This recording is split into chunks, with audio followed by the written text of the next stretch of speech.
Kalisha, Courtney Cronin, Frank Isola. Let's go around the horn. Hey, I got some wise words for that Cincinnati mayor. Know your role and shut your mouth, you jabroni. KC talking that talk. Bengals talking this talk. Taylor Sirianni sang it for all of Philadelphia and the Empire State Building, forgetting where it came from. Let's go around the horn. Empire State of Mind. What are they doing? Change the lyrics. Travis Kelce, Cincinnati Bearcat. Don't get this at all. Jabroni. No game is decided by one play, but one play is sometimes what you remember a game for. So we start with one play. Mahomes' scramble and Joe Asai's push out of bounds. The 15-yard penalty gave KC the yards they needed with 8 seconds left and no timeouts to win the game and go to the Super Bowl. Reality of the hit Osai very hard on the sidelines. Cameras locked into that. In the tunnel, teammate Jermaine Pratt's frustration with Osai boiled over. That was widely seen. So was support by other teammates, Cam Sample on the field and B.J. Hill during the interviews. To play one step out of bounds at 1,000,000 miles an hour, Mahomes crumbling, the 300 pounds of Osai in game speed not able to stop. Did it decide the game? Tim Kalisha, how do you view the Osai play and where do you lay blame? I just view it with tremendous sadness. I didn't want the game to end that way. Obviously, Cincinnati fans didn't either. It's not a good play. He's going to go out of bounds about the 41. That's not in field goal range on that particular day for Butker. But you got to make the call there. He's got one step out of bounds, and he extends himself to get to him. But the problem is, it's easy for us to watch it on the couch and say you can't do that.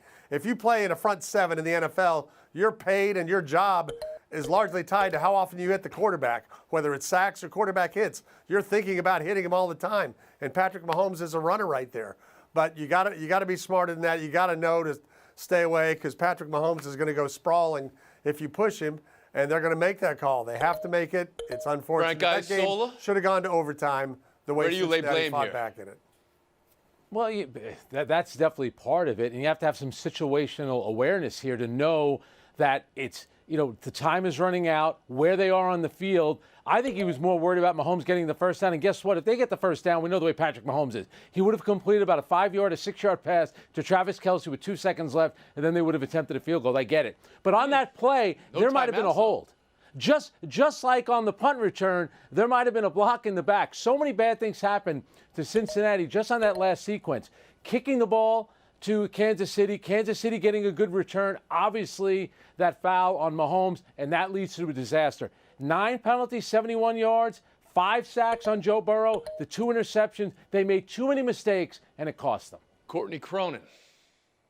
Joseph Osai was 1 second too late for the biggest play of his life. And to Frank's point, I just really don't know what more he could have done there. He's going full speed at Patrick Mahomes, whose foot is about 15% out of bounds at that point.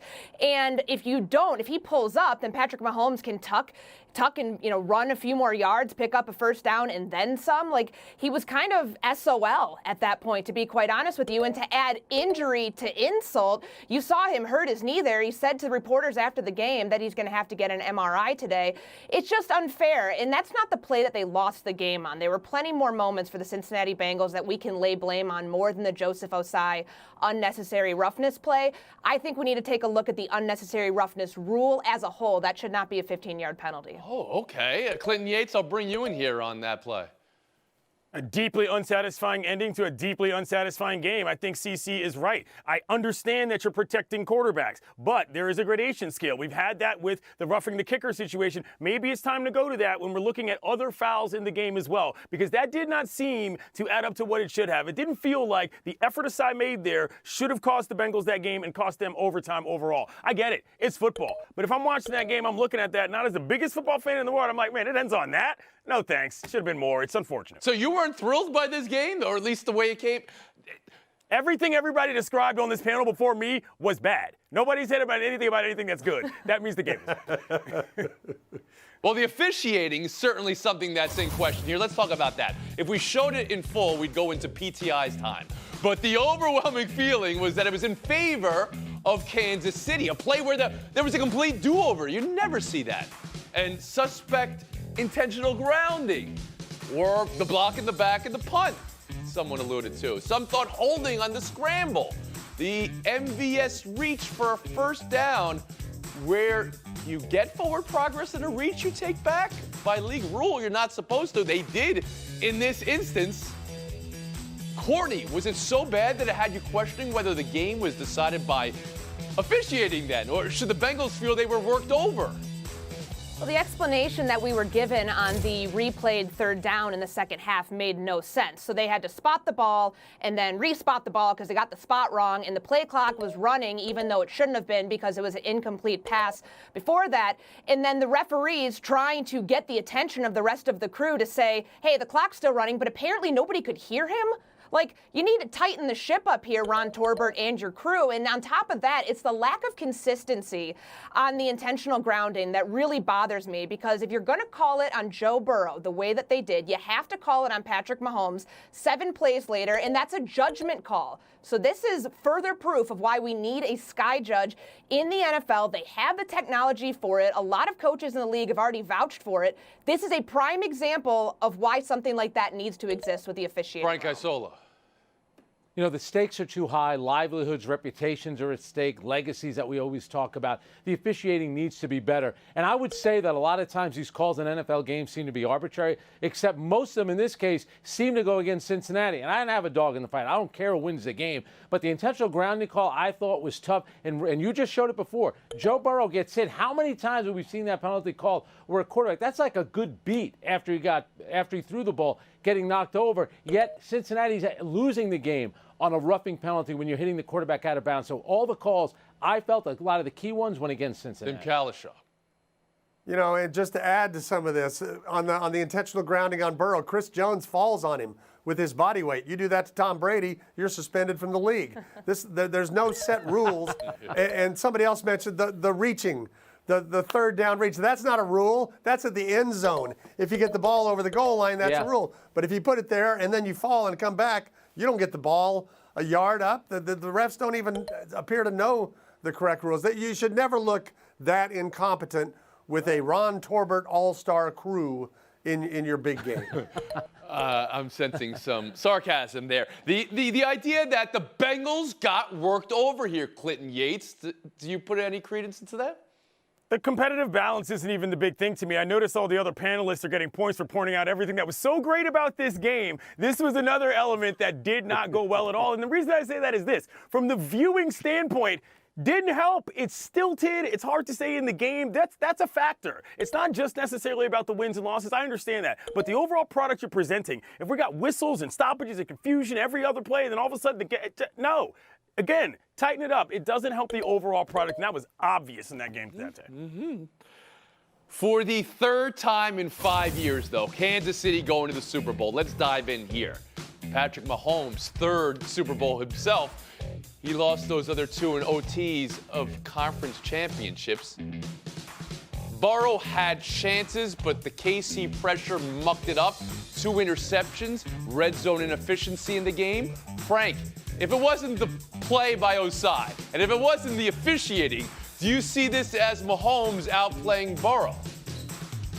I think it was close, but I do think Mahomes outplayed him. I love Tony Romo, but he seemed to be the only one surprised that Mahomes could still play well on an injured ankle. He came back in last week and played well. The guy's an unbelievable player, and we all know this. Superstars can play injured, but the great ones can still be effective. That guy's an amazing player. It's hard to believe he's only won 1 Super Bowl. He made all the plays when it mattered. And let's be fair, too, here for Joe Burrow. He did have 2 interceptions and got sacked 5 times. That guy's a star, too. Unlike Clinton, I enjoyed it because it should be hard to score. It was a physical game by both teams. Mahomes ends up standing up. Courtney Cronin. Yeah, Mahomes is this generation's greatest quarterback. I mean, look at what he did with a high ankle sprain. His star tight end is injured, popped up late on the injury report with a back injury. His receivers are going down all around him, and he still throws for 326 yards and 2 touchdowns, no interceptions, sets up the game-winning play. But as much credit as we give Patrick Mahomes, got to give some to the Kansas City defense, too. Chris Jones, 2 sacks. The secondary played lights out, too. Tim Kalishaw. I got to say, he definitely outplayed Burrow, and that was one of the things that was remarkable about watching this game. He has Travis Kelce, of course, the best tight end, maybe the greatest tight end ever. But his wide receivers aren't much. And during the course of the game, Juju Smith-Schuster, Kadarius Toney, and Mecole Hardman all left the game with injuries. That's why you're seeing so much Sky Moore and some of the other receivers at the end of the game. And he kept moving the ball. And Mahomes' second touchdown pass, when he stepped up, knew he was going to get hit, and drilled it into, was a thing of beauty. Lynn Yates. Another great performance from Patrick, baseball player. Baseball players run the NFL. I'm not surprised, but to say that we're surprised that he's only won one, I'm not surprised. That's the truth of the matter. That's why them getting so chesty about the Bengals afterward was a little strange. The Chiefs were supposed to be good, and the Chiefs were good, but they played a bad game and they got past it. I think Mahomes and them, no, they got a little lucky in this one. You did not like this football game, Clinton Yates, understandably. No. Okay. About KC talking the way they did and the cigar chopping the way they did. Is all that good or a bit too much considering how they won? And should the Bengals regret talking to begin with, Tim?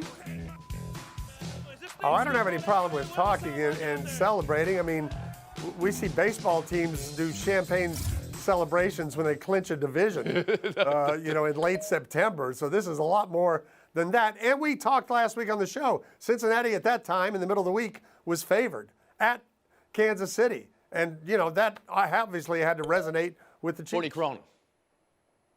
I don't have any problem with the teams and the players doing all the trash talk last week leading into this game, but Cincinnati Mayor Aftab Pureval really caught that smoke, and I'm going to start calling people a jabroni if they bring out outlandish claims that Patrick Mahomes was going to have to take a paternity test to prove that he's not the father of Joe Burrow. The mayor set the Cincinnati Bengals up for failure with those comments, not the players. Mm-hmm. Frank Isola?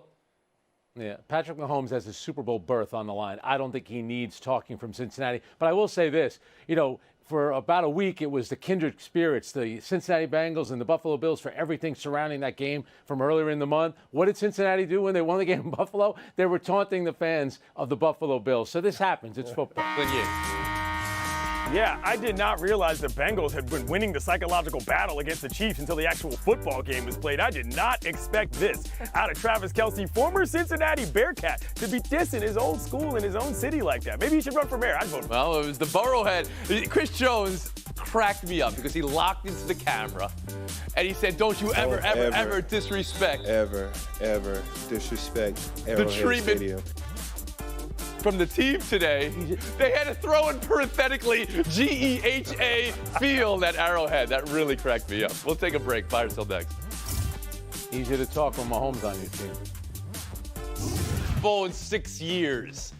This offense, this defense, this run they're on, this attitude. There isn't enough grease in the world to stop the pole climbing in Philadelphia. This game also disjointed, though, in officiating and in challenges, and, of course, the Purdy injury. So we're about to dive deep into the Eagles, of course, but just maybe humor me for a second, all right? It's almost unfathomable that a team that struggled getting a quarterback on the field all season had this in the game before the Super Bowl. So for Purdy to get injured and then the backup Josh Johnson to get knocked out, Purdy to have to come back in, unable to throw a ball 10 yards, while Hassan Reddick is matched up against backup tight ends. Clinton, just to start, or anybody, anyone see this game going differently if San Francisco wasn't super galactically cursed at quarterback, Clinton? Yeah, I mean, if the other game was a bad game, this was a non-game, unfortunately. You just didn't have enough numbers in the data set to really be able to analyze what happened. However, the 49ers were playing the entire season like this, putting the plane together as they flew it. And so I don't think that you can be super disappointed as a Niners fan as to how the season ended overall. You're just kind of bummed about this game because you thought you had a chance. Tim, humor me. I'm saying, again, if Kyle Shanahan challenges the Devontae Smith play, if Purdy doesn't get hurt, is it a different game? Well, let's think about what we were saying before the game. Yes, it's a little bit different game, but it's still going to be the same outcome. We were talking about Kyle Shanahan's going to go to the Super Bowl with a third string fifth-string rookie quarterback drafted last. Okay, maybe he's not. Maybe that's not the way to go. Maybe he's going to get Courtney, beat am I up crazy here? Is this not putting enough emphasis on Philadelphia? No, because, I mean, the quarterback situation for the San Francisco 49ers is unfortunate, but we need to give credit to that ferocious Eagles pass rush. My goodness. They were getting after Josh Johnson so much they knocked him out with a concussion, and then an injured Brock Purdy had to come back into the game. And this brings up the emergency quarterback conversation where the NFL needs to go back to thinking of doing 45 players on the active roster and allowing teams to have that emergency quarterback in case something like this happened, because regardless, if there was a fifth-string quarterback in there, at least he could have attempted a forward pass, unlike Brock Purdy coming back in the game. And Frank Isola. Well, Tony, I'll play your game since that game wasn't so good. Maybe the Devontae Smith play, if it gets overturned, maybe because everything changes, then Purdy doesn't get hurt at that moment. Purdy had a magical run. But I thought last week against Dallas, there were some moments where he looked shaky. And I think against that Philadelphia defense, I still think the result would have been the same. From week one, Philadelphia was the best team in the conference, right? They're 16-1 this year with Jalen Hurts. And the way they're running the ball, it's a pass-first league, but they're changing that as well. And Hassan Reddick and the front four and the whole team really has been eating defensively all year. They just went through 2 weeks of Daniel Jones and a combination of Brock Purdy and Josh Johnson. But to do it the way they did, how do you view this Eagles run, Courtney? Tony, you mentioned the front four. I'm thinking about the 8-9 guy rotation that they have on that defensive line. They're the most complete team in the NFC, and this is the blueprint for how you execute a rebuild. 3 players from the 2017 Super Bowl team remain on this team going back to the Super Bowl.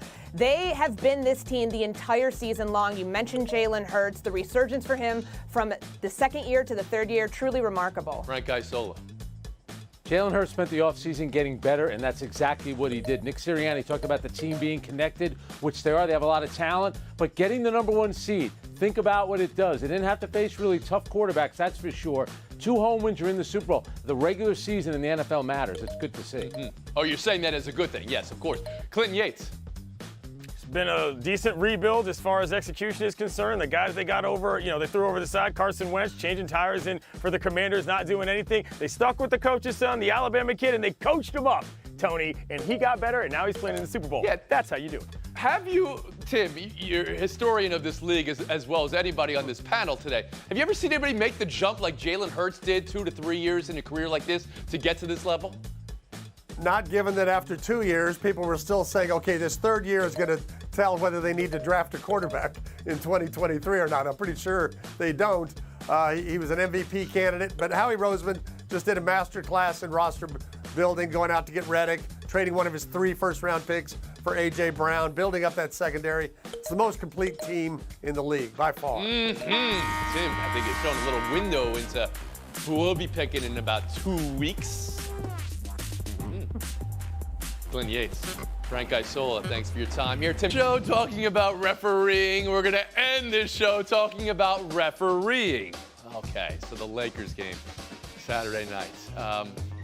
Like everyone else, referees make mistakes. They started their release with, and they said it was gut-wrenching, and this play will weigh heavily and cause sleepless nights. Foul on LeBron that wasn't called. I mean, we could show you LeBron's reaction in full, but again, we'd be at the Tony and Mike time. Tim, what does this referee's admission mean? I can only think they're being sarcastic. I mean, they put out 2-minute reports every week, calls they miss at the end of games. Why is this one, for a 13th seed in the Western Conference, different from others? Courtney Cronin? I just keep thinking about how the 2 officials that were in that game on Saturday have been assigned games tonight, how tired they're going to be because of all of these sleepless nights and how heavy that play is weighing on them. It should be weighing heavily. This is one of the worst calls of the season, and there's a lot of bad calls in the season. What does it mean that they released this statement? Absolutely nothing. We'll move on. Oh, my goodness, we got to talk about this next story. The Empire State Building. It has been noticed by some that it was green for the Philadelphia Eagles last night, and then it was red for Kansas City. Courtney Cronin, fair or foul for the Empire State Building to light up for other cities? It's foul, and I hope that New York can learn something from the second city because the John Hancock building was lit up in Bears colors yesterday. The Bears haven't punched their Super Bowl ticket since 2006. Timmy? First of all, I'm a Chrysler Building guy, far superior architecture. Second, Yeah, I'll give you a point the for Eagles that. fans are in South Jersey. They can't see you down there. The Eagles just eliminated the 4-time Super Bowl champ New York Giants. What are you I doing? got to bring in Frank. Frank, please. Frank Isola, come on here. How about your take? Well, I know this. Me and King Kong will not be visiting the observation deck anytime soon. What are we going to put? Jalen Hurts' jersey on the Statue of Liberty? Courtney is right. Tim, give me a break with the Chrysler Building. The Empire State I love Building the Chrysler Building. is Chrysler New Building. York. Oh, the Chrysler Chrysler Building would Building never is do New this York. to us. Okay, Frank made the ruling. Courtney Cronin, it's your FaceTime. I'll give Frank. There we go. Courtney, 30 seconds. Yeah, after less than 24 hours after Kellen Moore and the Dallas Cowboys mutually parted ways, he was named the offensive coordinator of the Los Angeles Chargers. All sarcasm aside, because that was clearly lined up as to why he parted ways with the team. It's great news for Justin Herbert coming off of surgery to repair a torn labrum. His offenses in Dallas ranked top 4 in yards, points, and third down percentages over the last 4 seasons. Good news for the quarterback in Los Angeles.